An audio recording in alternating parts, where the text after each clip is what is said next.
أعوذ بالله من الشيطان الرجيم بسم الله الرحمن الرحيم يا بني إسرائيل اذكروا نعمتي التي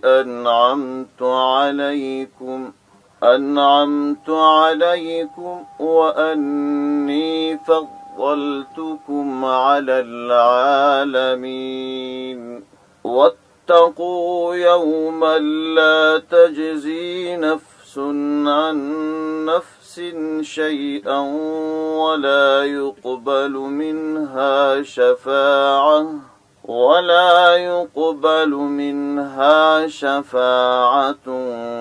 ولا يؤخذ منها عدل ولا هم ينصرون صدق الله العلي العظيم. البقره سوره 40 نمبر آیت. په مخکنیو آیاتونو کې رب عزوجل د یوې ناروغي علاج و اهل کتاب ته وښودی. اهل کتاب خو په مدینه منوره کې ټول خلک په شک کې اچولي وه، وچ کلک باطلې ته ملا تړلې وه. باطله دا وه چې د اسلام د مبارک دین په اړه چې دوی ته کم معلومات و هغه یې پټ کړي وو. خلکو به پوښتنه ځینې وکړه چې آیا دغه دین اسلام د حق دین دی؟ دوی به ورته ویل چې په تورات کې د حضرت محمد صلی الله علیه وسلم یادونه سوې ده، خو د هغه پیغمبر نه دی. عام به یې دا خبرې کولې، پټ پټ خلکو ته ویله چې و د هغه پیغمبر دی. خو عام په عامو محافلو کې، مجلسو کې، باچهانو ته، واکمنانو ته، هغو ټولو ته به یې دا خبره کول چې دا هغه دین نه دی کوم چې د اسلام حق دین دی، او دا پیغمبر هغه پیغمبر نه دی کم پیغمبر چې په تورات او په انجیل کې یاد شوی دی، د هغه علامې جلا دي. دغه باطلې ته یې ملا تړلې وه. جهالت و. که نه نو الله خو خپل دین کامیابه کوي خامخا. الله عزوجل خو خپل پیغمبر کامیابه کوي خامخا. خو دلته دی په امتحان کې واقع وه چې دی څه کوي؟ دغه باطلې ته چې ملا تړلې وه، د دغه باطل پیروي چې دی کول، او علت یې یوه ناروغي وه. هغه ناروغي د دوی په زړو کې وه چې حب جاه، حب مال، د چوکۍ او د منصب محبت، او د مال او د پیسو محبت. دغه ناروغي وه چې دوی یې په دغه باطل اخته کړې وه، او د دغه باطل لاره یې ټینګه نیولې وه. رب عزوجل دوی ته د هدایت لارې وښولې چې دا مه کوه. اوس د دغه ناروغۍ په وجه باندې دوی نسي کولی چې ځان خلاص. الله جل جلاله د ناروغۍ علاج ور وښوی. اوس یوه خبره دا تاسې واورئ چې د ناروغي علاج په څو رقمه باندې کېږي. یو د ناروغي علاج داسې کېږي چې خپله په دې ناروغ کې د علاج طلب پیدا سي. یو ناروغ دا فکر کوي وایي زه د فلان ناروغۍ څخه په تکلیف یم، یو ډاکټر یا یو ماهر دې ماته علاج راوښي. په ناروغ کې چې کله د ناروغۍ د علاج طلب پیدا سي، نو ډاکټر یو نسخه ورولي، طبیب یو نسخه ورولي، یو تجربه کار یو دوا وروښي، الله عزوجل یې ښه کړي. دا اسانه خبره. او دوهم دا چې په یو ناروغ کې ناروغي موجوده وي، خو په ده کې د علاج طلب نه وي. وایه زه جوړ روغ رمټ یم، په ده کې یو هیلاکوونکی ناجوړي شته چې دی تباه کوي. دی وایي زه نه یم ناجوړ. دغه مهال بیا علاج ګران وي. په دغسې صورت کې بیا هغه معالج یا هغه طبیب یا هغه ډاکټر چې د ده علاج کوي، اول به د ده فکر جوړوي چې ته ځان ته متوجه سه، د ناروغي وپېژنه. د فکر تر جوړولو وروسته به نه بیا دوا ورښیي.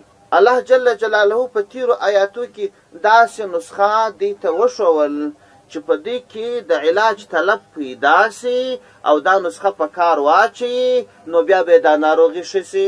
د اهل کتاب دا خبره ومني چې رښتیا زموږ په زړو کې حب جاه او حب مال راغلی دی، او د دې حب جاه او حب مال څخه موږ ځان نسو خلاصولی. دغه حب جاه او حب مال چې زموږ په زړو کې وي، موږ اسلام نسو منلی. دا یوه ناروغي ده چې موږ د اسلام لرې کړي یو. دا یوه ناروغي ده چې د پیغمبر علیه السلام د اطاعت یې موږ لرې کړي. الله عزوجل علاج ورته وښودی چې بس تاسې څه وکړئ د دغه ناروغۍ څخه د خلاصولو لپاره واستعینوا بالصبر والصلاة، صبر او لمونځ دا بهترینه نسخه ده. دا په ځان کې راولي، فوراً به د دې ناروغۍ خلاص شي. کله چې د دې ناروغۍ خلاص واست، بیا به د اسلام دین هم ومنئ. اوس اهل کتاب خپل ځان ناروغ نه بالئ، دا نسخه چې ور وښول دا خبره یې وکړه چې تاسو موږ ته څه د صبر خبرې کوئ، د لمانځه خبره کوئ، د لوی سره په موږ کې نقصان نشته. رب عز وجل دوې نورې خبرې د دې د فکر د جوړولو لپاره راواستول چې دی په فکر او پر دماغ باندې کار وسي. الله خو مهربانه خدای دی، رحم لرونکی خدای دی. بنده یې خیانت کوي، ظلم کوي، د رب مخالفت کوي، رب عز وجل دته سزا نه ورکوي، دلایل ورته وایي، رقم په رقم علاجونه ورته شي، دا علاج دا علاج دا علاج.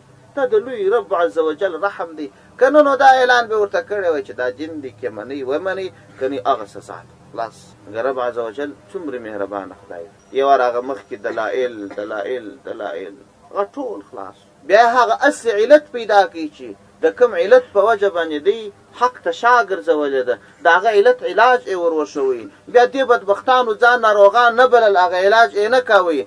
رب عز وجل اوس یو بله خبره ورته کوي د دې د فکر د جوړولو لپاره. وایي ای بني اسرائیلو، ای د اسرائیل اولاده، ای د یعقوب اولاده، تاسو یو ځل هغه نعمتونه در یاد کړئ چې پر تاسو باندې رب عز وجل کړي.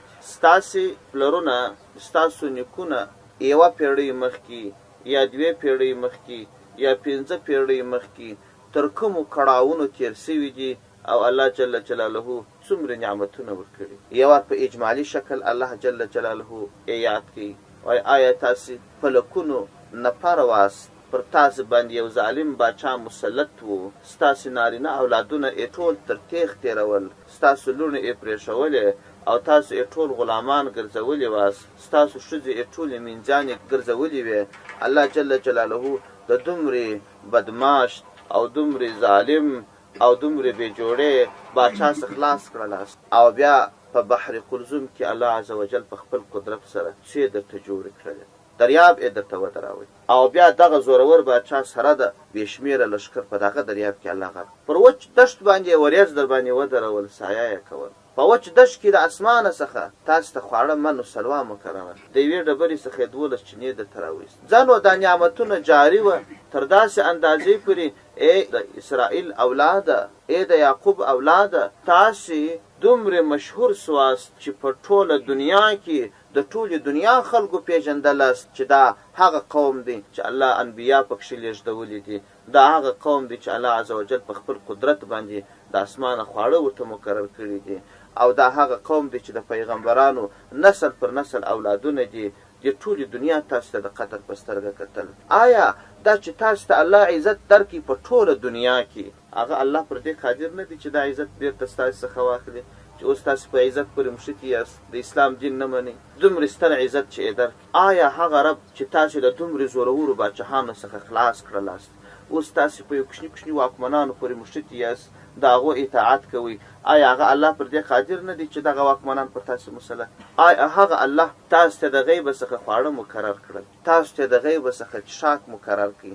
هغه الله پر دې قادر نه دی چې تاسو اوس د دې لږ خوړو او د دې لږو پیسو دپاره حق پټوئ؟ او هغه الله تاسو ته په بندو لارو کې لار درکړل، په دریابو کې لار درکړل، په دشتو کې لار درکړل. هغه الله پر دې قادر نه دی چې دا اوس تاسې نرۍ نرۍ لارې موږ دي په خپل عقل باندې چې دا زموږ د کامیابۍ او د عزت او د مال لارې دي، دا لارې در باندې بندي کړي؟ هغه پر دې قادر نه دی. تاسې د رب عز وجل هغه احسانات ته نه ګورئ؟ دا خبرې الله جل جلاله په یو مبارک آیت کې راولېږلې. په دې کې نو چې په چا کې مثقال ذرة عقل وي، هغه ته یو فکر پیدا شي، او چا وایي زه د یو 5 پیسو دپاره حق پټوم، پیغمبر ته مې شا ګرځولې ده. هغه زما رب خو دومره قادر ذات دی چې بیخي د غیبو څخه رزق موږ ته مقرر کړی و. د عقل خلاف یوه په یوه په دې خبرو کې فکر وکړي، اخر ځان ملامت وبولي، ځان بد وبولي، بالاخره حق ته تسلیم سي. او د چا چې عقل بند وي یا ازلي بدبخت وي، پر هغه نو بیا هم هېڅ تاثیر نه کوي. د دې خبرې وروسته بیا الله جل جلاله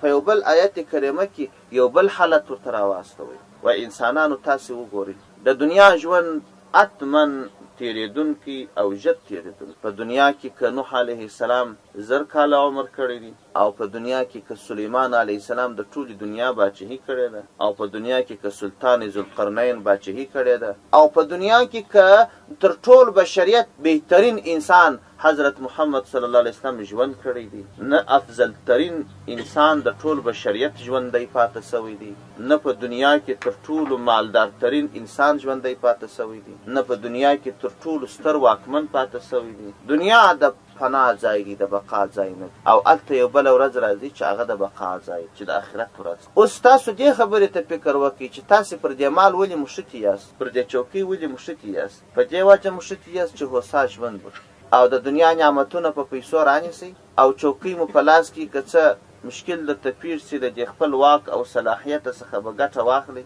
دغه مشکله به ځان وباسئ. دا مو هدف دی، بل شی خو نشته. نو تاسو د دې لنډ ژوند په فکر کې یاست او یو دائمي ژوند را روان دی. په هغه ورځ کې ډېر کړاوونه سته، ډېرې سختۍ سته. هلته د دنیا ټولې پیسې چې ستا یو ساعت هم نه خلاصېږي. داسې نه دی لکه دنیا. په دنیا کې چې یو باچا سړی گرفتار کړي، زندان ته اچولی، نو دی ښه ډېر مالدار وي، په رشوت ځان خلاص. وایي زه به مالي جریمه درکړم، 5 کاله دې قید را کړي، د 5 کالو په بدله کې به په میلیونونو پیسې درکړم. داسې یو علاج ممکن دی، په هغه ورځ باندې ممکن نه دی. په دنیا کې دا علاج ممکن دی چې وایي زه مجرم یم، زه به تضمین درکړم، فلان سړی به زما تضمین زما په ځای کې. هلته ممکن نه دی. په دنیا کې خو به یو سرمایه‌داره سړی یا یو باچا یا یو زورور واکدار راسي، دې باچا ته به ووایي دا سړي په اړه باندې زه سپارښت درته کوم، زه ضمانت کوم، بیا به داسې نه کي الهیک. هلته نه غیر د الله د نیکو بندګانو څخه د بل باچا شفاعت چلیږي، او نه هلته فدیه چلیږي، او نه یو انسان د بل انسان په بدله کې تضمین کولی سي، وخت تېرولی سي. نو که ته مال و جاه د ځان د استراحت دپاره غواړې، آیا ستا هغه دائمي ژوند ته د استراحت فکر سته؟ دا دوهمه خبره وه. دا 2 نور علاجونه دي. نو د چا چې مثقال ذرتین عقل په فکر کې په دې 2 علاجو کې د یوه علاج په برکت متوجه سي. څوک چې ازلي بدبخت وي یا مثقال ذرتین عقل نه وي، هغه نو پر د خپل جهالت پاتې. ځکه رب عز وجل فرمایي یا بني اسرائیل اذکروا، ای بنی اسرائیلو، ای د یعقوب علیه السلام اولاد، اذکرو یاد کی نعمتی، نعمتونه زما، التي هغه نعمتونه انعمتو چې ما کړي و علیکم پر تاسو باندې، شمیره نعمتونه مې در باندې کړي وه چې یو په یو مو مخکې یاد کړم. وانی فضلتکم، انی یقینا ما فضلتکم، تاسو ته مې بهتري او فضیلت در کړي و علی العالمین، پر ټولو نړیوالو او پر ټولو جهانیانو باندې. څومره نعمتونه وه ستاسو یې یا ایر دي. دا هر نعمت د عقل خلاف، او دا هر امتیاز چې الله جل جلاله تاسو ته درکوي په یو بنده لار کې لار درکول، دا د عقل خلاف و. د دنیا په اسبابو نه کېدی. تاسو چې دومره مهربانه رب لري چې اسباب نه وي لا تاسو ته لار درکړي، نو بیا تاسو هغه رب ناراضه کوئ د یو څو پیسو دپاره. دا عقل دی، دا انصاف دی، دا ستاسې د ځان په اړه د ګټې فیصله ده. الله عز وجل خو تاسو ته محتاج نه دی. او بیا د هغه وروسته مې تاسو پر ټولو جهانیانو باندې بهترین خلک جوړ کړلاست، افضل خلک مې جوړ کړلاست. او که په دې کې فکر نه کوئ، په دې شیانو باندې ستاسې عقل ځای ته نه راځي، ترې خبرې خو دي، نو خو تاسې کمزوري خلک یاست. نو بل کار دا وکړئ، واتقو، وویرېږئ یومن د هغه ورځې څخه لا تجزي چې کفایت به نسي کولی، نفس هیڅ نفس، یو نفس به د بل نفس په بدله کې نسي درېدلی، شیئا د هیڅ شي. چې یو نفس دې ووایي چې پر دغه سړي باندې 1 میاشت قید راغلی دی، 10 ورځې به یې زه پرېږدم، یا د پلانکی لمونځ نه دی کړی، د دغه د پلانکي لمانځه ثواب به زه درکړم، د پلانکی نیک عمل پرې ایښی دی، د هغه بدله به زه درکړم. داسې نسي کېدلی. هر نفس به د خپلو اعمالو